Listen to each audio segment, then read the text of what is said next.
Okay, let's get into chapters 2.6 to 2.10. We'll finish up book 2, and then we'll have one, maybe two more videos on book 3, and that's it for 1984.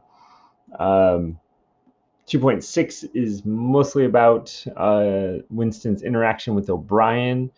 Remember from previous chapters, he thinks that O'Brien, O'Brien gives Winston this kind of look, and he thinks, oh, that guy, I bet he's part of the Brotherhood, right? The secret resistance against Big Brother.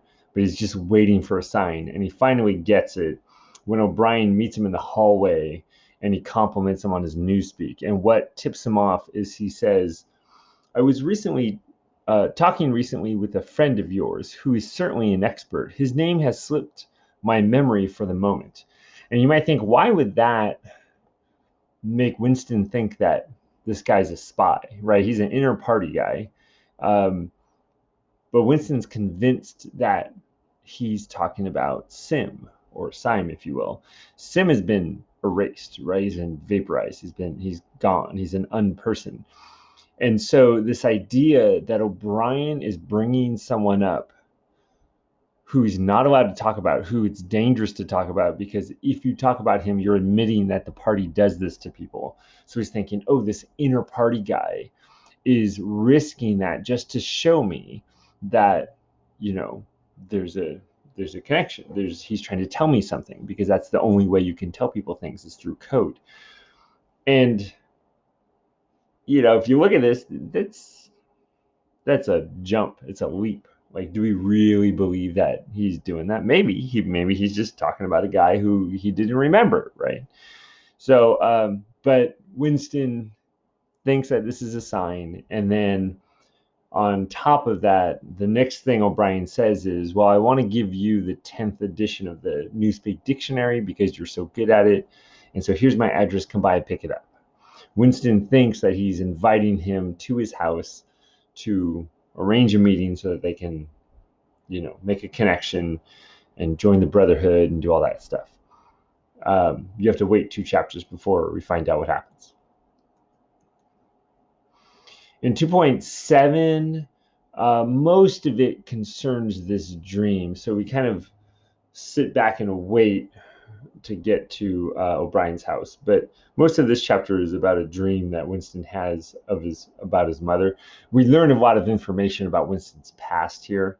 So the plot is that Winston was a kid, and his mom had a little bit of chocolate, and his dad disappeared, and his sister's very, very, very young, and Winston, selfishly is yelling and saying, I want this piece of chocolate, right? Give me the chocolate. And mom says, well, here's, you can have 3/4 of it. I'm giving the rest to your sister, who's this little baby kid, and a couple years old, maybe. Winston grabs the chocolate, runs off, right? And his mother's screaming, yelling after him. The sister's crying, and he runs off, eats it, comes back, never sees his sister and mother again. They disappear. Who knows what happened to them? Okay. And you may think, oh, this is horrible. What a horrible kid. He's in the middle of war. He's so selfish. But my thought, and this is just my personal opinion, is that because there's such a juxtaposition of this story, there's such a contrast between this story and the rest of the book, where in the rest of the book, no one is allowed to have any emotions. The party has suppressed all of that. And this thing that Winston did is something that I think most people can relate to, because most people can admit that at some point in their life they've done something similar to that. They've acted in selfishness, and they can relate to that emotion. And the fact that the rest of the world in 1984 is not allowed to show that emotion makes us almost side with, if not Winston, then at least the ability to have these kinds of interactions. So the only way you can grow as a person, right, is if you feel guilty about doing something that you shouldn't have done, and you feel guilty because you were selfish or something to that effect. And then the mother, he talks about how the mother acts in this way that shows nobility and purity. She's in a situation where she doesn't have anything. The only thing she has is the ability to try to do the right thing. And she tries to get Winston to do the right thing, no matter what. And it's that humanness that Winston's mother possessed that Winston's thinking about. And when he talks to Julia about it, they agree that, well, that's the one thing the party can't take away from you. If they can make you say anything, they can make you do anything, they can imprison you, they can kill you, they can do all that. But if they can't change who you are, your humanness, then you've won. If they can do that, they've completely defeated you, right? But as long as they can't make you believe things, they can't change who you are as a person. They can make you say anything, but as long as in the back of your mind you still believe what you believe, then you've won. Then humanness has won. So just, remember that. Okay, which brings us to 2.8. So they finally make the journey out to O'Brien's house. Winston and Julia, they arrive separately. They're very careful about getting there. There's a large description of the house. There's a servant that O'Brien has who, well, we'll find out in a second. And O'Brien says, "Shall I say it or you?" Now, this is, it's very vague. Just like, oh, there's somebody that, I can't remember his name, is an expert. O'Brien seems to be vague on purpose. Like if not on purpose, he does this often. He does things that kind of invite others to make up their own minds and think, oh, I know what he's really saying. I know what he wants me to say. I know what he's asking me to do right now. But he does it in such a vague way that it forces the other person to kind of, share what they want, what they think is really going on. So Winston admits, he says, we think the Brotherhood exists. It's an organization that's against Big Brother, and led by Goldstein. He asks if Goldstein's real, to which O'Brien says yes. And O'Brien says, okay, it's out in the open. You're right. The Brotherhood exists. You're now part of it.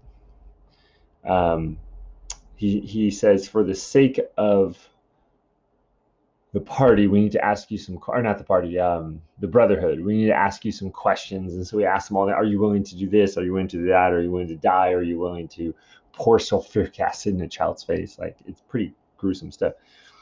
And he and Julia say yes to all of those things, except for, he says, are you willing to never see Julia ever again? And Julia said, or see each other never again. And Julia interrupts and says, no. Winston's about to say yes, you can kind of tell. But Julia says, no, we'll not do that. And then Winston kind of begrudgingly, like, okay, I don't either. And O'Brien's like, well, it's good that you told me that. We need to know that. Which, again, is very suspicious. And then he says, okay, well, here's the plan. And the way O'Brien talks about it sounds so exciting. Like, oh, you're part of this group now. You're going to be in the dark all the time. You'll never, we shall never meet again. And, well, okay, I take that back. Number 6. We'll get to that. But I'll probably disappear, and then there'll be other communications, and like all is that once in a while you're going to get some kind of instructions, and you're not going to know why you're doing it, but you're just going to be told, do this one thing, and you have to do it, and that's you fighting for the resistance. It's like, yeah, this is so awesome. And then O'Brien says, do you have any questions? And he asks about oranges and lemons, which is really weird. Really, that's the one thing you want to know. And O'Brien does this thing again where he says, we shall meet again. And he trails off, and Winston fills in the blanks. And he says, oh, in the place where there's no darkness. That's the dream he's been having. But O'Brien starts it and lets Winston finish that information. So you want to remember that. So after you finish this chapter, you're like, cool. The real plot's beginning. Like, that must be what book 3 is about, is they're going to be fighting the resistance, and they're going to beat Big Brother, right? They're going to take down the man.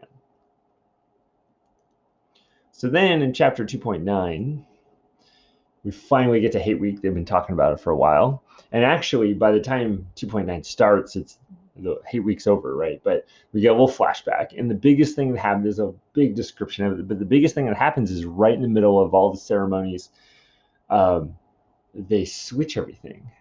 And this has been planned because, the whole time we're at war with Eurasia, we've always been at war with Eurasia, even though Winston knows that they haven't. All of a sudden, something changes. The guy's given a note, the guy at the podium who's speaking. And like in mid-sentence, he just says, "We're at war with East Asia. We've always been at war with East Asia." And then all the banners change from hating on Eurasia to hating on East Asia. And for the next week, everyone has to change all the records so that everything in existence says that they've always been at war with East Asia, not Eurasia. And what's insane about all this is that everyone knows that this is not true. Everyone knows everything's not true because they're the ones that are changing everything. And yet they do it and they go along with it. And once it's over, that's kind of just the fact. And the whole idea is that the government's always changing what they say, changing what the truth is, so that nobody knows anything, which allows them to get away with more and more things. That's something you can write about in an essay if you want to get your grade up. And if you think it's happening or think it's not happening at all, and this is all conspiracy theory and, whatever you want, you could take any side, doesn't matter. But you're just comparing, are the things that happened in 1984 similar to what's happening today? So that's an interesting one. But then Winston goes back to the secret room above Mr. Charrington's apartment, and he got the book. In the middle of all that, there was a briefcase switch, right? And somebody gave him the book that tells him everything there is to know about Big Brother, the Resistance, and Brotherhood, and all that. But as Winston goes through and reads it, he notices that he already knows all these things, right? The book's not telling him anything he doesn't know. It tells him how things happen, not the why, but he already knows how things happen because he's the one doing it, right? But it does systematize it, it organizes it, it makes, everything, he fills in the details and that kind of thing. It just doesn't give any reasoning behind it, right? Which is what he was hoping would happen.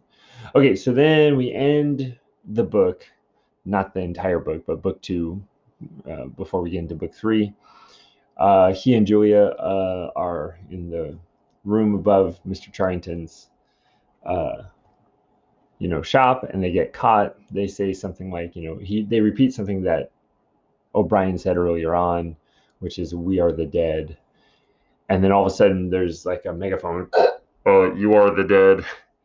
And they find out, well, they can see him because behind that picture that they were looking at that's in the room, there was a telescreen and it was watching them the entire time. And so they said, "Don't move," and they don't even try. They're like, "Well, what's the point? We're gonna be killed." So they just freeze. Thought police come. What's that? Thought police? The police come in and take them. The paperweight is smashed. That's a metaphor, right? Like they kind of lived in this glass world, that's like stuck in stone, but you can see right through and see everything that's going on. But now it's been shattered, right? Their little world that they lived in that was separate from everything else, the bigger world around them. So it's been smashed. Mr. Charrington comes in, but he looks different, he acts different because he's the thought police. So it's all been one elaborate, plan, and they get taken away and end of chapter 3. So, or book 3, or book 2. So if you thought, oh, book 3 is going to be awesome, it's going to be like the rebellion and all that. No, it's going to be them in prison. So we're going to find out what happens when you get taken to the Ministry of Love. That's all of book 3. Any questions?